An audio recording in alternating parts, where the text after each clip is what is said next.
And then a bunch of views just stopped counting, getting deleted, all this stuff. And we have a clip of him. He shed some light on the whole situation. Firstly, one of the whistleblowers that we spoke to who previously worked at TikTok said that the company has been sacking large portions of their moderation teams and increasingly relying on AI. As a result, moderation mistakes are happening, quote, left, right, and center. I also spoke with TikTok directly, and they told me that in just 3 months last year, their AI removed over 186 million videos. And also that over 100 million TikToks are uploaded to the platform every single day. Apparently, they just all in on AI moderating their whole platforms. Well, to give you pushback there, TikTok probably has like what, a couple billion monthly users and stuff like that, right? Yeah. Like it's not Who knows exactly, how many daily uploads? Yeah, like if you have 2 billion videos, or people on the platform, right, every single month, AI moderation is where it's gonna be headed. Like you think there's gonna be a call center to answer like 100 million phone calls a day? You can't. There's not enough people on the planet to do that shit. More clips go up now than they've ever gone up. When you start censoring what people can say and what they can't say, what misinformation, disinformation, or whatever, actual videos of what people are saying, you're getting into this gray area.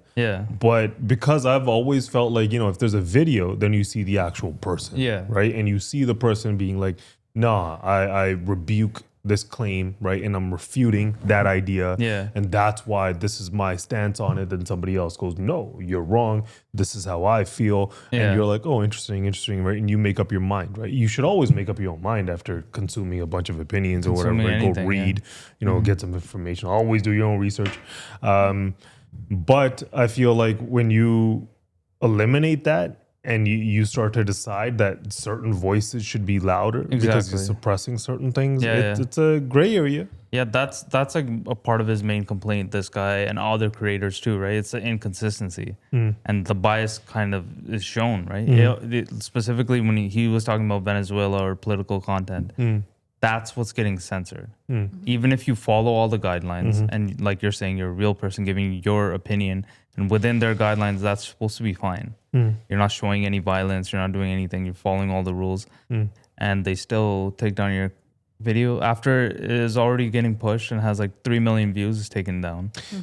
Most people these days don't consume their news from TV. As much as people want to shit on like, legacy media and stuff, right? People look to legacy media because they want to validate their opinion through news articles and stuff like that. Like, I don't know. It's kind of like this weird shift I'm seeing where people hate the legacy media, right? But they also want some form of trust somewhere. Exactly.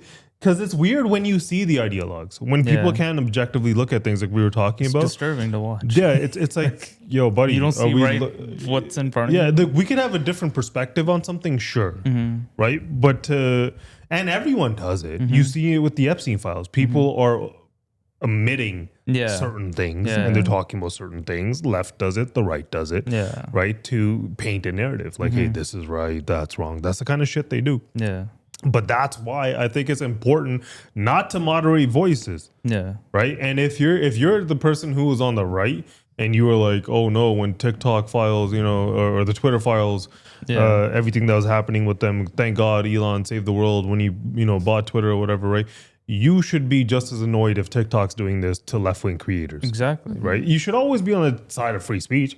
As a citizen of a country or people that use these platforms, why would you be on any other side? Exactly. And if one of your biggest creators is out here saying this publicly, maybe listen to him. It sucks, but the way these, companies should be run is from a centrist angle. Right, where you're like, yo, there's people with different perspectives. Let's just, chill out, right? We're not going to politicize everything to death. But this is just the way it goes.